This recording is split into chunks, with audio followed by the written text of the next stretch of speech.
ছেলেও আর পাবে না ছাড়।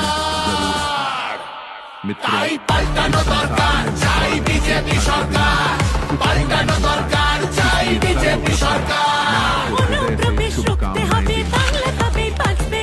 আধার কার্ডের চুরিও এই ছেলেরা রুখবে, সীমান্তের হিন্দুদের বা বুকে আগলে রাখবো। 15 বছর কেটেছি অনেক, এবার ওরা আসবো। ভোটের দিনে ছাপ্পা রিগিং চলবে না তো।